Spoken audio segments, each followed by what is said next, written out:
کا پیغام گھڑی بتائے اور کوئی چڑھتی جوانی والا اٹھ کے وضو کرے اور جب وہ مصلی کھول کے بچھائے تو مدینے والے محبوب کہتے ہیں کہ ہر نماز پہ رب ثواب دیتا ہے، اور جو اٹھ کے تہجد کی نماز پڑھے اسے دیکھ کے تو رب مسکراتا ہے، جو اس کی شان کے لائق ہے، جو اس کی شان کے لائق، وہ مسکراتا ہے، خوش ہوتا ہے کہ میرا بندہ تہجد میں اٹھ گیا، وہ مسکراتا ہے۔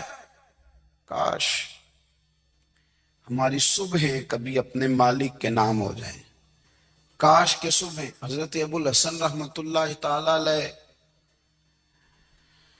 حضرت معاذ ابن جبل رضی اللہ تعالیٰ عنہ کے پاس بیٹھا کرتے تھے، فرماتے ہیں ان سے جو پیار بڑھا تو پھر میرا مصلی سے بھی بڑھ گیا۔ تابعی ہیں، فرماتے ہیں صحابی رسول سے محبت ہوئی تو ذکر سے بھی ہو گئی، پھر درود شریف سے بھی ہو گئی، محبت ان سے بڑھی تو پھر اللہ نے مسجد کا پیار بھی بڑھا دیا۔ آپ فرماتے ہیں کہ میری ہر وقت طبیعت چاہتی تھی کہ بس اللہ اللہ کروں، بس اللہ اللہ کروں، بس نہ میں ذرا تھوڑی جان چھڑاؤں لوگوں سے، کو 10 منٹ ملیں تو میں کو 4 نفل پڑھ لوں، میں تھوڑا سا نہ بچوں لوگوں سے، اور مجھے تسبیح ملے تو میں نہ کچھ 400-500 دفعہ استغفار پڑھوں، سبحان اللہ، الحمدللہ، اللہ اکبر، لا حول ولا قوت الا باللہ، میں نہ تسبیحات پڑھوں۔ فرماتے ہیں کہ بچے تھے گھر میں 6-7، غربت تھی، کام ملتا کوئی نہیں تھا، اور میں کام چور نہیں تھا، کام ڈھونڈتا تھا، پر اللہ کی قدرت کے کام نہیں ملتا تھا۔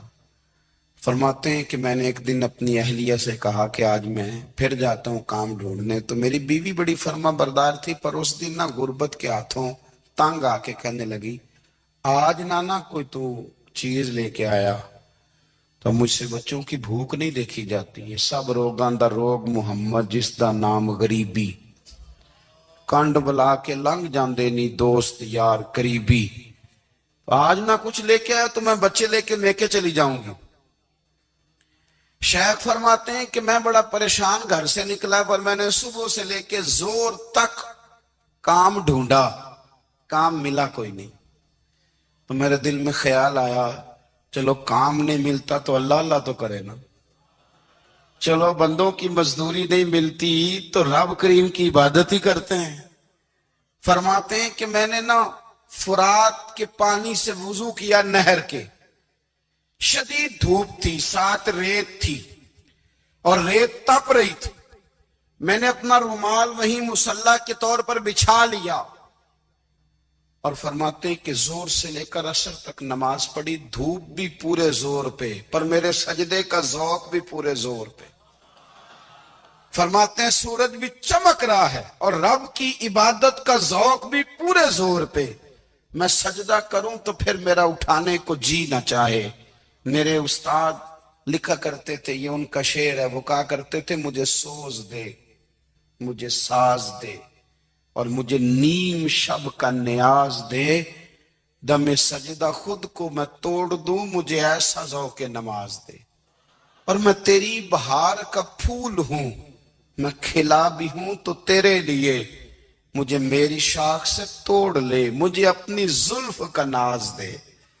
بھائی فرماتے ہیں کہ عصر تک میں نے نفل پڑھے، دل ڈھلنے لگا، عصر کی نماز پڑھی اور میں وہاں سے چلا۔ اب میں جب نکلنے لگا تو دل میں خیال آیا کہ چھوٹی چھوٹی دیواریں ہیں گھر کی، بغیر کچھ لیے جاؤں گا تو بیوی دور سے دیکھے گی تو شور کرے گی کہ پھر خالی ہاتھ آ گیا ہے۔ کہتے میں نے اپنے اسی رومال میں جس پہ میں نے نماز پڑھی تھی نا، رومال میں کی آخی دے پنجابی جسافہ، کہتے ہیں اسی میں نا میں نے کچھ ریت بھر لی کہ وہ دور سے دیکھے گی تو سمجھے گی کچھ لے کے آیا ہے، چلو جا کے اسے بتا دوں گا کہ آج پھر مزدوری نہیں ملی۔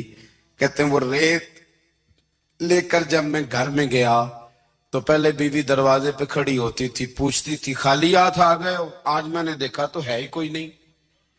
فرماتے ہیں میں اندر داخل ہوا، سلام لی، ایک کونے میں نے وہ رومال رکھ دیا اور میں نے آواز دی کہ بھلی مانس کہاں ہو؟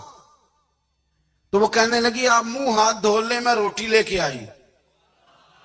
میں نے کہا روٹی کہاں سے آ گئی؟ یہاں تو کئی دنوں کے فاقے ہیں، تو کئی دنوں کی غربت ہے، یہاں تو اس گھر میں تو فقیری ہے۔ فرماتے ہیں کہ وہ روٹی لے کے آئی اور اس وقت کی جو موجودہ نعمتیں تھیں، سمجھ لیں سلاد، اچار، ہر چیز ساتھ لائی۔ میں نے کہا کہ بچے کہاں گئے؟ کہنے لگی وہ کھانا کھا کے کھیلنے گئے، آپ کھانا کھا لیں آ جاتے۔ کھانا اس نے چن دیا۔ میں نے حیرت انگیز لہجے میں ساری نعمتیں اپنے دسترخوان پہ دیکھ کر کے بیوی سے پوچھا یہ کہاں سے آیا کھانا؟ بچوں کو تو نے کہاں سے کھانا کھلایا؟ یہ سارا کچھ کیسا ہے؟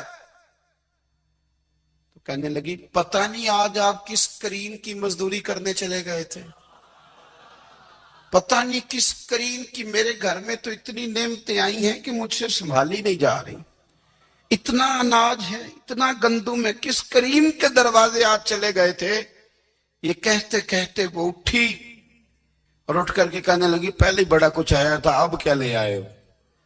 اور جا کر کے نا اس نے وہ ریت والا رومال کھولا، کہنے لگے میں تو لے کے آیا تھا ریت، تو میرے رب نے اسے بھی سونے اور ہیرے بنا دیا تھا۔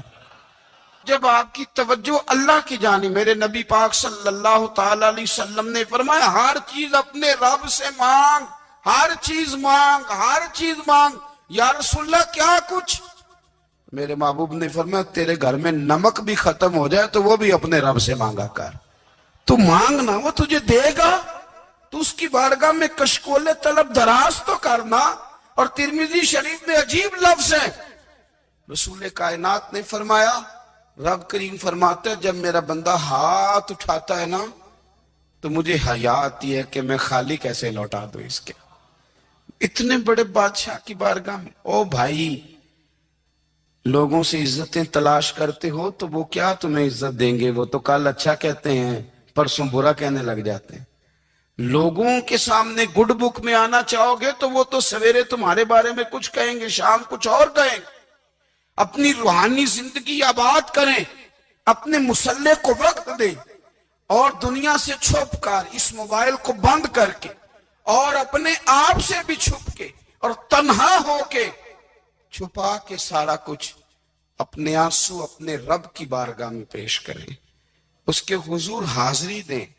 سنو نا ترمذی کی حدیث، اور اسے یاد رکھنا، نبی پاک علیہ السلام نے فرمایا اپنے دکھ لوگوں کے سامنے نہ بیان کرنا، سیٹھوں نوابوں کو نہ بتاتے پھرنا، دنیا داروں کے سامنے جا کے نہ رونا کہ میں تکلیف میں ہوں، فرمایا اگر دنیا داروں کو دکھ بتاؤ گے رب تمہیں کبھی غنی نہیں کرے گا۔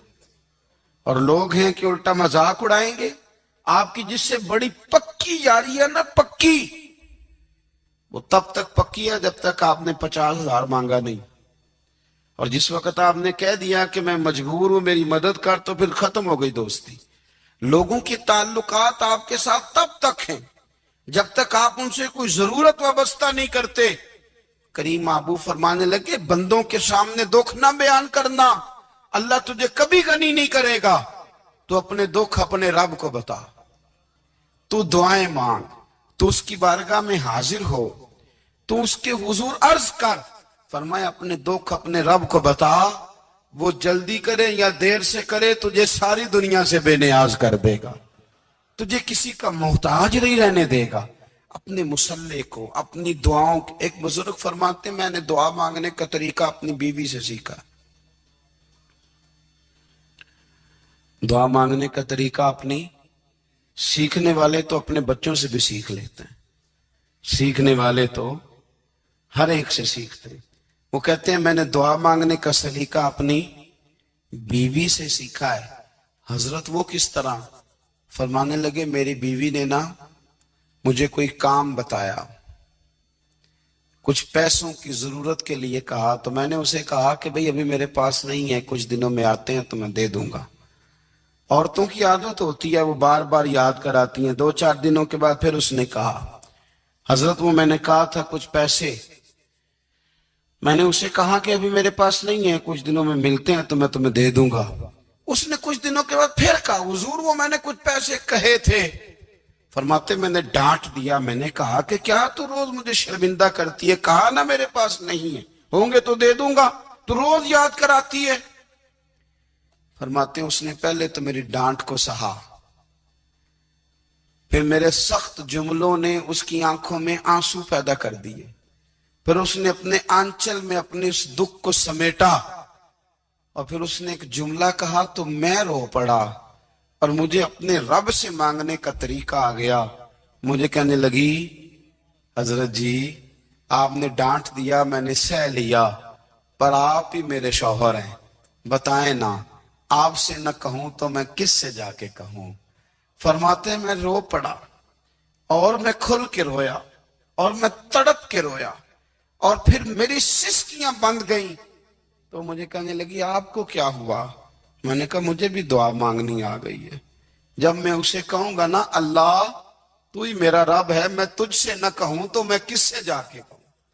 میں کیوں کسی بندے سے سوال کروں؟ میں کیوں کسی دنیا دار سے کہوں؟ میں تیرے بندوں کا، نیک بندوں کا وسیلہ لے کے، تیرے محبوب کی غلامی لے کے تیری بارگاہ میں آیا، تجھ سے نہ مانگوں تو کس سے مانگوں؟ سمجھ آ گئی ہے جب میں اس رنگ میں مانگوں گا تو پھر رب میرے اوپر بڑا ہی فضل فرمائے گا، وہ میرے اوپر بڑی رحمت کرے گا، وہ میرے لیے آسانیاں کرے۔ عزیز دوستو، ہم اس طرح کرنے لگ گئے ہیں کہ ہم نے نا اپنے تعلقات پر اعتماد کرنا شروع کر دیا ہے۔ میرے تعلقات بہت ہیں، ہم نے اپنی دولت پر اعتماد کرنا شروع کر دیا ہے، میرے پاس دولت بہت ہے۔ ہم نے اپنے علم پر، اپنی شہرت پر اعتماد کرنا شروع کر دیا ہے کہ میرے پاس فلاں چیز بہت ہے۔ یاد رکھنا جب بے نیاز اپنی صفت بے نیازی دکھاتا ہے تو بڑی بڑی دولتوں والے مجبور نظر آتے ہیں۔ بھائیوں، جب انسان کا رشتہ اپنے مالک کے ساتھ ہوتا ہے پھر تو غم بھی کچھ نہیں کہتے، پریشانیاں بھی کچھ نہیں کہتی، پھر تو زندگی صبر والی، پھر تو زندگی توکل والی، پھر تو زندگی بھروسے والی، پھر انسان اپنے آپ کو رسوا نہیں کرتا، دنیا داروں سے امیدیں اس کی ختم ہو جاتی، امیدیں اللہ رسول سے لگا لیتا ہے، مضبوط ہو جاتا ہے، مضبوط، طاقتور ہو جاتا ہے، خوددار ہو جاتا ہے، باوقار باعزت ہو جاتا ہے۔ حضرت بہلول دانا رحمت اللہ علیہ بیٹھے تھے تو ہارون رشید حج کر کے آ رہا تھا، تو رستے میں حضرت شیخ سے ملاقات ہو گئی، تو السلام علیکم کے بعد کہنے لگا حضور کوئی حکم ہو تو بتائیے گا۔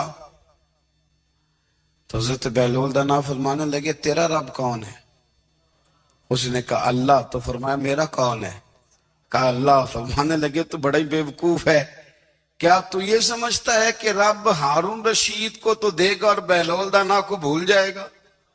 تیرا بھی وہی رب ہے، میرا بھی وہی رب ہے، اس نے اگر تجھے دے کے آزمایا ہے تو ہو سکتا ہے مجھے نہ دے کے آزما رہا ہو، جب اس کی حکمت کے تقاضے ہوں گے تو عطا کرے گا اور دے گا، تو جا اپنا کام کر۔ بھائی اپنی روحانی زندگی، اپنی عبادات، اپنے وظائف، اپنے روزمرہ کے معاملات، اپنی دعائیں، اپنا استغفار، دیکھو کوئی مشکل کام تو نہیں، 2 رکوع ہیں سورہ واقعہ کے، اگر رات کو پڑھ لی جائے تو۔ میں کس طرح یہ بات بیان کروں کہ تعویذ بانٹنا آسان ہے اور وظیفہ بتانا مشکل ہے؟ سارا دن تعویذ بانٹیں تو لوگ لینے کو تیار ہیں، اور اگر آپ وظیفہ بتائیں تو کہتے ہیں تو مشکل کام ہے۔ او خدا کے بندے، اگر آپ کا تعلق قرآن پاک کے ساتھ مضبوط ہو، قرآن پاک کے ساتھ اگر آپ کا رشتہ ہو، لوگ سفارشیں ڈھونڈتے ہیں نا دنیا میں، کوئی تعلق مل جائے تو میرا کام ہو جائے، دنیا میں اتنا مشکل معاملہ ہے، آخرت میں مجھے بتائیے گا کتنا مشکل معاملہ ہوگا۔ میرے نبی پاک صلی اللہ تعالی علیہ وسلم نے فرمایا جو لوگ سورہ ملک پڑھا کرتے تھے نا، سورہ ملک، یہ سورت ملک قیامت میں ان کی سفارش کرے گی، اور اس طرح کرے گی کہ کہے گی اے اللہ یہاں اس بندے کو جنت میں داخل کر دے یا مجھے قرآن پاک سے علیحدہ کر دے، تو رب فرمائے گا جا اس کا دامن تھام کے اسے جنت تک پہنچایا۔ آپ بات کو سمجھیں، جب آپ کے تعلقات اپنے معاملات کے ساتھ مضبوط ہوں گے، یہ نبی کریم نے وعدہ کیا ہے کہ تو سورت واقعہ پڑھ تیرے گھر میں فاقہ نہیں آئے گا۔ حضرت عبداللہ ابن مسعود رضی اللہ تعالیٰ عنہ بیمار تھے تو حضرت عثمان غنی رضی اللہ تعالیٰ عنہ تیمارداری کے لیے تشریف لے گئے، اور جا کر کے کہا کہ آپ بڑے بیمار ہیں,